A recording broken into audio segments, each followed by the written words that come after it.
En el turbulento año 80 después de Cristo, cuando el horizonte romano se veía acariciado por los primeros rayos dorados del sol ascendente, un asombroso acontecimiento aguardaba en las sombras de la majestuosa ciudad de Roma. Como si la tierra misma hubiera susurrado sus secretos al viento, un nuevo capítulo estaba por develarse en el recién inaugurado Coliseo, un monumento cuya grandeza arquitectónica rivalizaba con la magnificencia de los dioses, y que se erigiría como el epicentro de las festividades más deslumbrantes que los ojos humanos jamás hubieran contemplado en la antigua urbe. El emperador Tito, embebido de un audaz espíritu, había alzado esta maravilla con sus manos imperiales como un tributo a la grandiosidad de su imperio y una oda a la ostentación romana.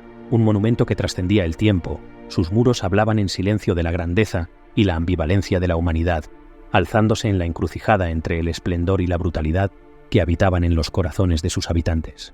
El poeta romano Juvenal, cuyas palabras aún resuenan como un eco melancólico en los pasillos del tiempo, acuñó una verdad eterna en sus sátiras: panem et circenses, traducido como pan y circo.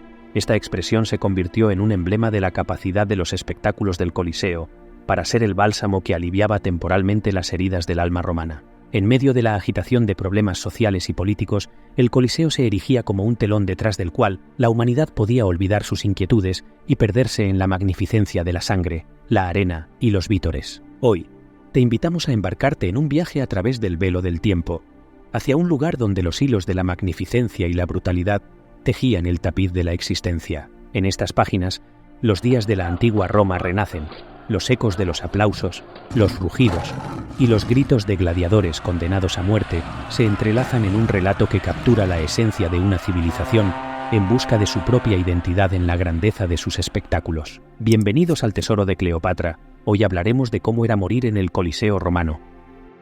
La construcción del Coliseo, sueños alzados entre piedras. Después del devastador incendio que arrasó Roma en el año 64 de Ponce Cristo, el teatro de la ciudad, ubicado en el campo de Marte y cercano al Foro Romano, quedó completamente destruido por las llamas. Este teatro era un importante lugar de entretenimiento y reunión para los ciudadanos romanos, por lo que su pérdida fue significativa para la vida social y cultural de la ciudad. Nerón, el emperador en ese momento, aprovechó las ruinas resultantes de la catástrofe para llevar a cabo un ambicioso proyecto arquitectónico. Sobre los terrenos públicos arrasados, ordenó la construcción de un fastuoso palacio conocido como la Domus Aurea o Casa Dorada, traducido al español. Esta extravagante residencia imperial se destacaba por su lujosa ornamentación y su impresionante tamaño. Sin embargo, la muerte de Nerón en el año 68 marcó un periodo de inestabilidad política en el Imperio Romano. En el lapso de un año, 4 emperadores se sucedieron en el poder, lo que resultó en una crisis política y social. Esta serie de cambios rápidos en el liderazgo imperial creó un ambiente de incertidumbre y turbulencia en todo el imperio. Finalmente, la estabilidad llegó con Tito Vespasiano, un experimentado general y líder militar.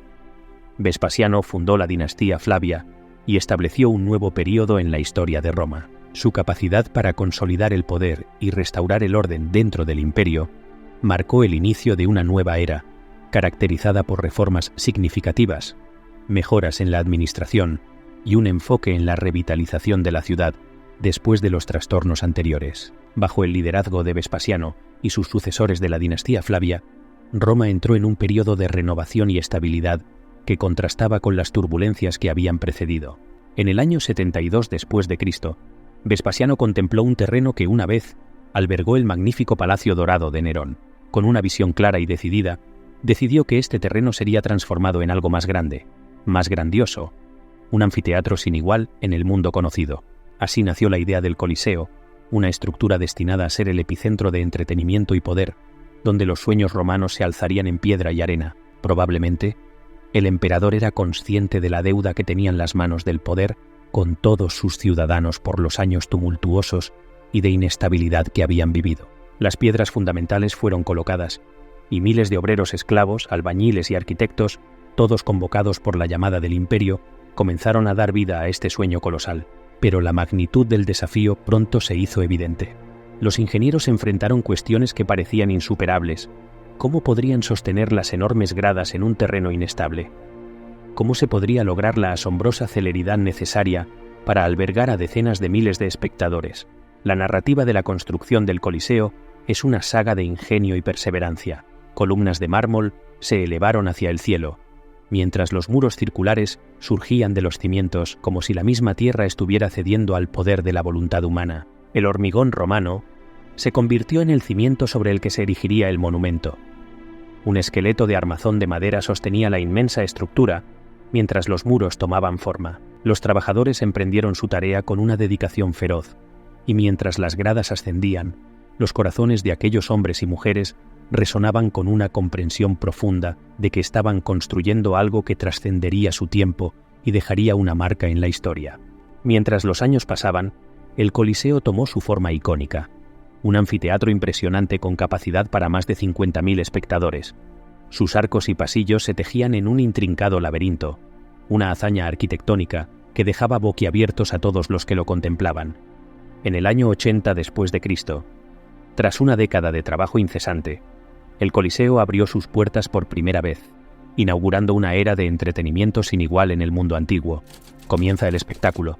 La alegría de unos, la sangre de otros. Desde el alba del día de los Juegos, una marea de 50.000 espectadores fluía hacia las gradas del Coliseo, un público ansioso que, según las palabras de Tertuliano, estaban fuera de sí, ya agitados, ya ciegos, ya excitados por sus apuestas. El rugido de la multitud anticipaba el comienzo de un día lleno de asombro y acción. La disposición de los asientos en el Coliseo reflejaba meticulosamente la jerarquía profundamente arraigada en la sociedad romana de la época. Un sistema de categorización intrincado estaba en juego, donde tu ubicación en el anfiteatro transmitía tu estatus social y poder. La posición de los asientos fue un marcador directo de esta jerarquía. Cuanto mayor era tu influencia y estatus, más cerca estabas de la arena, donde ocurrían las emocionantes contiendas. Los senadores, figuras políticas de alto rango, ocupaban con orgullo los asientos en el nivel más bajo, otorgándoles una vista privilegiada de la acción. En contraste, aquellos menos favorecidos por la fortuna, como las mujeres, los hombres de clases sociales más bajas y los esclavos, se encontraban relegados a las alturas superiores del anfiteatro. La geografía de los asientos no solo proporcionaba una visión panorámica del espectáculo, sino que también era una metáfora palpable de la desigualdad social imperante en esa época. La exclusividad no se limitaba a la disposición de los asientos. El acceso al Coliseo estaba restringido y regulado en función de ciertos criterios. No todos tenían el privilegio de presenciar los emocionantes espectáculos. Aquellos que ocupaban roles específicos en la sociedad romana estaban excluidos de asistir a los eventos. Actores, por ejemplo, se encontraban fuera del círculo de los invitados, lo que podría atribuirse a un desdén por su profesión, considerada menos honorable por la élite. Los enterradores, encargados de los restos mortales, también eran excluidos posiblemente debido a la asociación con la muerte, que podría haber sido considerada impía en este contexto de entretenimiento. Incluso los ex-gladiadores, que habían sido participantes en los mismos espectáculos, estaban excluidos de las audiencias, quizás como un recordatorio de su pasado y la inversión emocional que habían tenido en el Coliseo. En la danza de la naturaleza, donde los animales salvajes pintan el escenario. La primera luz del día se encontraba con una colección de animales salvajes en el centro de la arena. La audiencia se agolpaba para ver criaturas exóticas, algunas de las cuales eran tan desconocidas para el público romano que parecían provenir de tierras míticas. En el año 58 a.C., Emilio Escauro trajo hipopótamos y cocodrilos desde Egipto, mientras que Pompeyo introdujo rinocerontes que fueron descritos como jabalíes con cuernos. La maravilla y el asombro se fusionaban mientras Julio César presentaba al público romano su primera visión de una jirafa, una bestia de cuello alargado y patas altas que parecía haber emergido de los mismísimos sueños. Pero estos animales no eran simplemente una exhibición estática. Algunos estaban entrenados para ejecutar asombrosas acrobacias y coreografías intrincadas a la audiencia con sus habilidades y comportamientos impredecibles. La arena se convertía en un escenario de duelos épicos entre las fieras más feroces. Las combinaciones de enfrentamientos se diseñaban con un cuidado meticuloso para aumentar la tensión y el drama. Elefantes y toros, rinocerontes y osos, tigres y leones, cada par de luchadores llevaba consigo un choque de fuerza y astucia, y a medida que avanzaba la contienda, se desataba un frenesí aún mayor. Grupos de cazadores armados con venablos entraban en escena, persiguiendo a las bestias y desafiando la voracidad de la naturaleza misma.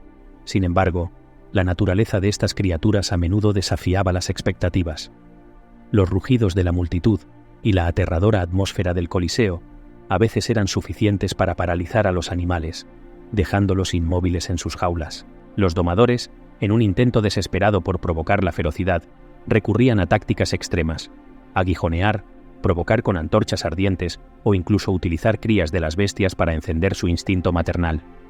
Era un juego peligroso, donde el límite entre el control y el caos se difuminaba. Así, en las sombras de la arena, se tejía un tapiz de pasión, adrenalina y peligro. Las criaturas salvajes y sus destinos entrelazados con los deseos de la multitud conformaban una narrativa épica que se desarrollaba en cada evento. El Coliseo no era solo un lugar de entretenimiento, sino un mundo donde la naturaleza misma luchaba por su lugar en el centro del escenario, y mientras los rugidos reverberaban en las paredes de piedra, los espectadores se sumergían en una experiencia inolvidable donde la grandeza de la Roma antigua se fusionaba con la asombrosa maravilla del reino animal. Piruetas y ejecuciones, un circo de vida o muerte. A lo largo del tiempo, el Coliseo romano experimentó una notable transformación en sus espectáculos. Esto se debió en gran medida a cambios en el ecosistema y en las preferencias de la audiencia. La desaparición de ciertas especies carnívoras en el norte de África, resultado de las masivas matanzas llevadas a cabo en el anfiteatro, tuvo un impacto profundo en la dinámica de los eventos. Esta escasez de depredadores dio lugar al inicio de exhibiciones que se centraban en la destreza y agilidad de los cazadores. Estos cazadores se convirtieron en figuras destacadas en los espectáculos, exhibiendo su habilidad a través de asombrosas acrobacias y piruetas que desafiaban tanto la gravedad como la lógica. Equipados con pértigas, se aventuraban a saltar sobre los mismos depredadores que una vez fueron los protagonistas principales de los espectáculos. Sus valientes hazañas incluían lanzarse desde caballos en pleno galope para aterrizar audazmente en el lomo de toros bravos. Estas demostraciones no solo exhibían su valentía, sino también sus habilidades atléticas excepcionales, dejando a los espectadores impresionados y asombrados. A pesar de esta evolución hacia actos más centrados en la agilidad y la destreza, elementos de sangre y ferocidad siguieron siendo centrales en el entretenimiento del Coliseo. El espectáculo del mediodía, conocido como Damnatio ad Bestias, introdujo una nueva forma de actuación en la arena. En este espectáculo, los condenados a muerte eran arrojados frente a las bestias salvajes, privados de armas y ropas. Esta danza macabra entre los prisioneros y los depredadores se convirtió en un interludio entre las cacerías y los combates de gladiadores. Los observadores experimentaban una mezcla de morbo y fascinación, mientras los reos luchaban desesperadamente por evitar su ineludible destino, utilizando solo sus manos desnudas para defenderse. La creatividad también jugaba un papel importante en estos espectáculos. En ocasiones, los condenados eran disfrazados con atributos de héroes míticos cuyas historias habían tenido finales trágicos, como Orfeo e Ícaro. Esta práctica añadía un componente simbólico a la ejecución y añadía una capa adicional de entretenimiento retorcido para la audiencia. Además, los cómicos también tenían su momento en el centro del escenario, parodiando las luchas de gladiadores y proporcionando un alivio gracioso entre los momentos más intensos de los espectáculos. Suspiros de acero. El eterno duelo en la pelea de gladiadores. Las peleas de gladiadores, marcadas por un toque de trompeta que resonaba como un eco de destino, eran una manifestación cruda y compleja de la cultura de la antigua Roma. A menudo, los gladiadores eran prisioneros de guerra, esclavos o condenados, y se les entrenaba rigurosamente para enfrentar diversas amenazas en la arena, como otros gladiadores, animales feroces e incluso escenarios simulados de batallas famosas. Los rugidos expectantes de decenas de miles de espectadores se fundían en un coro ensordecedor mientras la arena cobraba vida. Con cada paso que daban, los gladiadores cruzaban un umbral donde la frontera entre la vida y la muerte se volvía tenue y frágil. Portadores de distintas armas y estilos de combate, enfrentaban un escenario donde la valentía era tanto su mejor arma como su última defensa. El desfile inicial era un preludio ceremonial a la tragedia y la grandeza que estaba por desencadenarse. Encabezado por el organizador de los juegos, era un desfile que cortaba el aire con la solemnidad de un ritual ancestral. Cuando la lucha se desataba, la arena se convertía en un crisol de emociones. Los espectadores, emocionados y enardecidos, eran consumidos por las consignas que brotaban de sus gargantas. «Mátalo», «Perdónalo». Sus voces reverberaban como un eco de la dualidad de la naturaleza humana. Cada golpe y parada se convertía en una coreografía de sangre y sudor, una expresión única de fuerza y agilidad. Los gladiadores, a pesar de su ferocidad en la lucha, eran, en última instancia, actores en una representación mucho más grande. Aquellos que mostraban valor y destreza en la batalla, incluso en la derrota, ganaban un lugar en el corazón del público. La clemencia otorgada por la multitud, un destello de humanidad en medio de la brutalidad, era un tributo a la complejidad moral de una sociedad que lidiaba con la violencia y el entretenimiento. En este escenario colosal, la vida y la muerte se entrelazaban de una manera única. Los vencedores y vencidos eran protagonistas en una danza letal de fuerza y estrategia. La arena, manchada con la historia de innumerables batallas, atestiguaba el esfuerzo humano por la gloria y la supervivencia.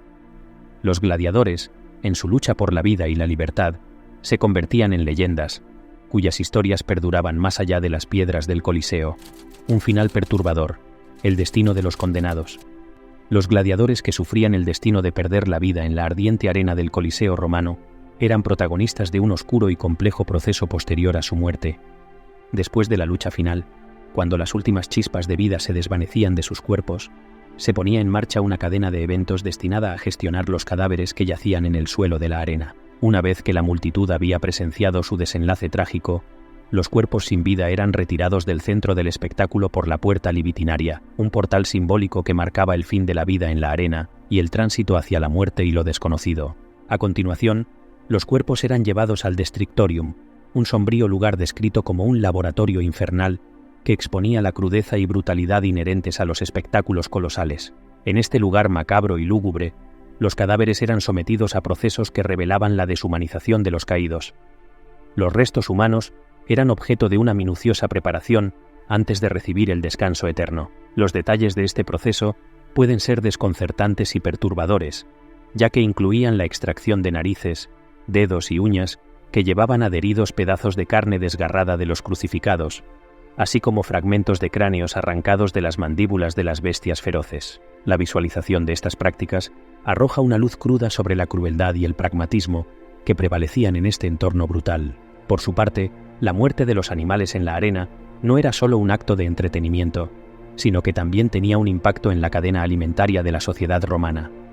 Los cuerpos de leones y leopardos, una vez abatidos, eran desmembrados y sus partes vendidas como alimento. Esta mercantilización de las bestias feroces se extendía incluso a la plebe, la población común, que consumía la carne de estos formidables depredadores. En una amalgama de la vida y la muerte, las tripas de los osos eran especialmente buscadas, muchas veces portando vestigios de carne humana que aún no se habían digerido por completo. A pesar de los cambios en la cultura y la religión que influyeron en la evolución de la sociedad romana, la pasión por los espectáculos de gladiadores continuó ardiente durante un periodo sustancial de tiempo. Incluso la ascensión del cristianismo, con sus valores y creencias en contraste con los aspectos más crueles de los espectáculos, no logró disuadir a las masas de su atracción por el Coliseo. Este monumento a la crueldad y al entretenimiento resistió el paso del tiempo hasta que, en el año 523, tuvo lugar el último evento documentado: una cacería de animales. ¿Qué te parecieron las oscuras curiosidades del Coliseo romano? Si te ha gustado este vídeo, entonces no te puedes perder nuestro vídeo más reciente, seguro que te gustará. Recuerda darle like y suscribirte para más vídeos como este.